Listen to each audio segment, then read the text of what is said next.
So we've left the town of Hamelin and we are heading south now towards Frankfurt. The sun is shining, it's going to be a beautiful drive, and we're going to try and park up halfway, sort of between Hamelin and Frankfurt, which is probably about maybe 2.5 hours drive this afternoon. And yeah, going to be a nice drive down there.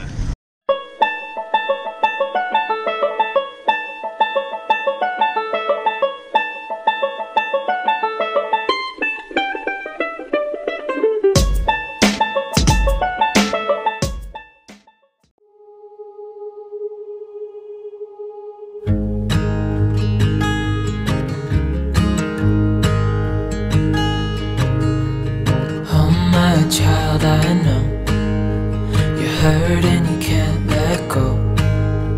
It's not your fault and you don't deserve all the bad and the hurt.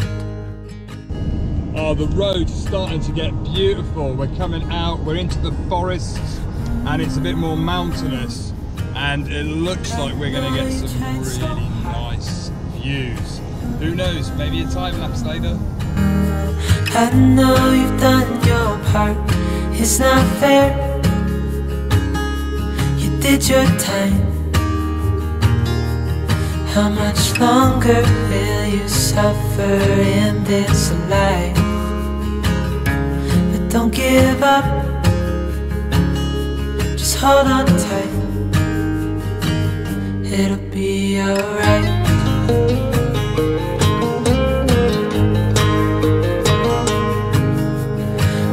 Your life you've tried to be a good man inside. Did everything that you thought you should. Didn't seem to do you any good. So we found a cool spot to park up for the night. We're just outside of the town of Winterberg, and what a beautiful spot. Look, the sun is shining. The views behind me are just absolutely beautiful. So we're going to park up here for the night. It's actually a car park, but it's free from the hours of 6 o'clock in the evening till 8 AM. So we've just paid for an hour's parking because it's about 5 o'clock in the evening at the moment. And I think we're going to get some really nice shots tonight. We're going to get the drone up and should have a good sunset. So have a look at this.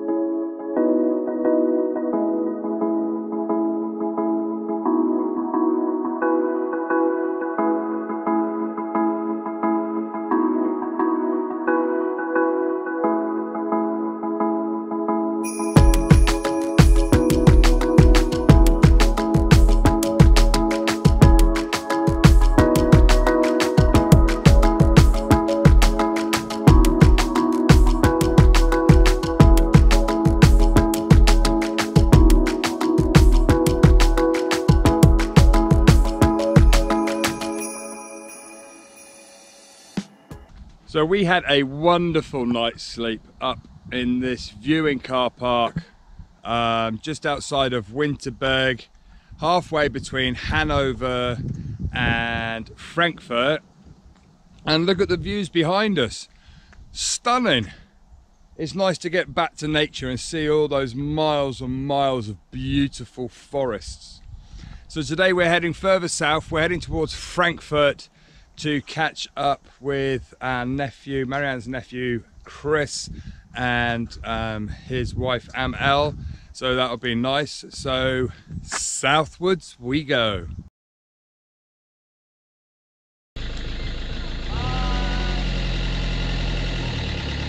Bye-bye. So we've had a fab couple of days in Frankfurt, catching up with Marianne's nephew Chris and his wife Amel, and we are now heading down towards Strasbourg.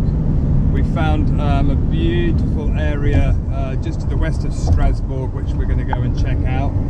And the sun is still shining. Are you bored of hearing us say that? We're not bored of saying it. So yeah, so it's all good.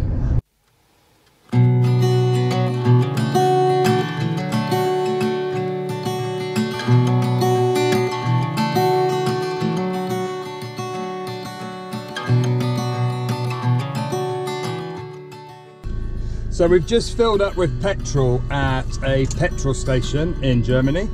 And one of the interesting things that our friend Nila and Timo said was that actually in a lot of the petrol stations in Germany, the prices actually change throughout the day. So it's not a fixed price. I mean, it's up to 13 times a day. So don't fill up in rush hour because you'll pay probably like 10 cents a litre more, and you can see the prices changing. So certain times of the day and certain days of the week give you cheaper petrol. So yeah, definitely worth keeping an eye on. And apparently the cheapest time to fill up is in the evening time, maybe 8, 9 o'clock at night.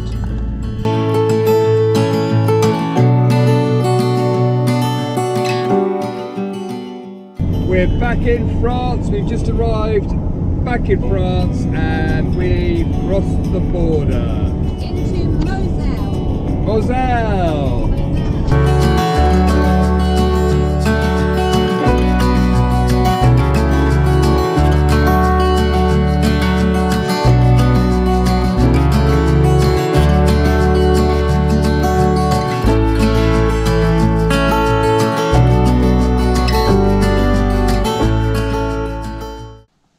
So we are back in France and we've woken up in this wonderful little spot we found last night.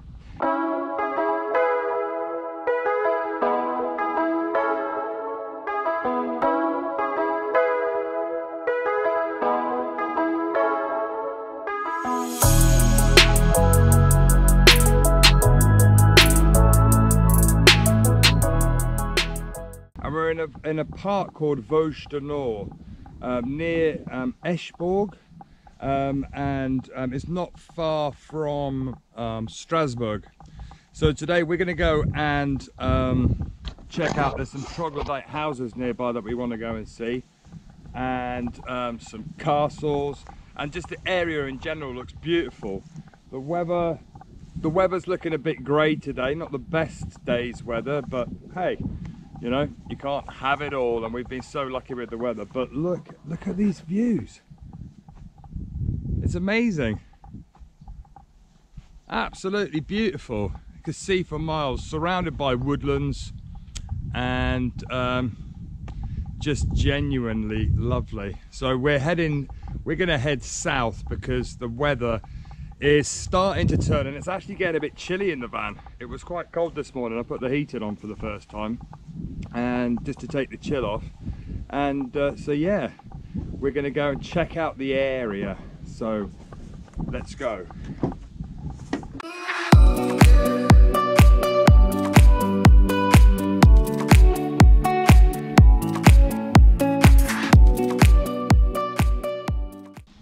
Good morning. We are in France. We're in a town called Eschborg, and just behind me there are les Maisons des Rochers, which is the houses of the rocks. I was very fortunate to live in France when I was a child, and one of the houses that I grew up in was actually partially troglodyte, which means it's built in the rocks, carved into the rocks. Is the main structure is the rocks, and not dissimilar to this house behind me. The front of the house wasn't part of the rocks, but the back of the house was. So we're going to have a wander up and have a look. The area I grew up in was the Loire Valley, which is sort of central west of France. We're currently in the region of Alsace, which is on the German-French border, not too far north of Switzerland. And we're travelling on down towards Strasbourg. So we're in this little town and we're going to go and have a little look at these houses.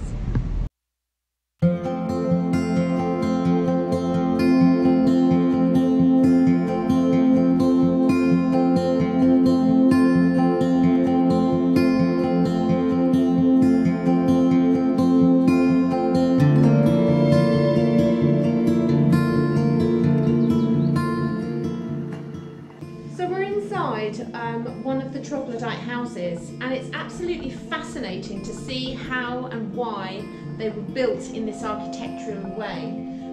They designed them on this part of the rocks because it's south facing, and that would actually help with the massive condensation problem that they would actually have because of the dampness coming from the sandstone rocks behind us.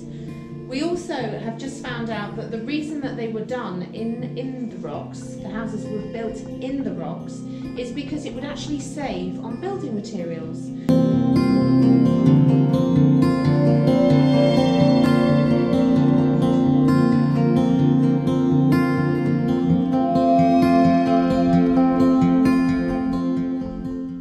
They were lived in until 1958 by a lady of the name of Catherine Ottoman. House of the Ottomans family. Let's go and have a look. So as we go in, it's fascinating. There are two bedrooms either side with a central kitchen stroke storeroom. And I believe they even had the odd goat in here as well. Would have been fascinating living in such a place during those olden days. So on the inside of the house, they're all slightly different laid out because they're actually following the shape of the stone walls. And if you can see behind me, the roofs are not flat, the ceiling heights are not level because the floor changes. The different shape of the floor, the height, the level changes. So I'll be okay, but I better go and tell Chris to watch his head.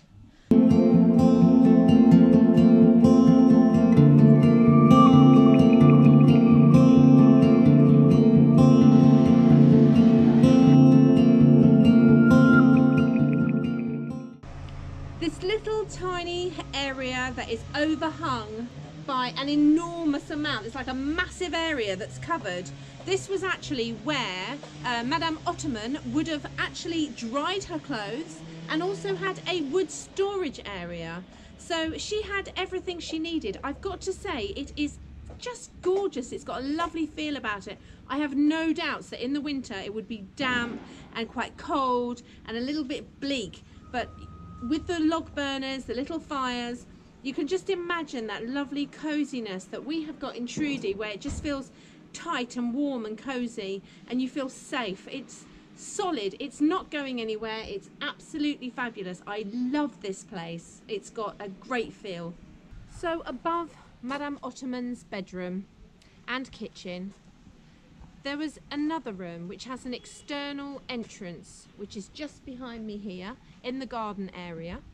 And this is the door that her children would have used to access the dormitory, which would have been safe above her room, so she would have been able to listen out for them. She had 8 children and they all grew up here. That is just a phenomenal idea of 8 children in this small dormitory. Spent their whole lives here. They spent their whole lives here. They grew up here, they would have gone to school here. There's a beautiful church across the way. In this lovely little house and this lovely little area. It's beautiful, well worth a visit. I'm loving it.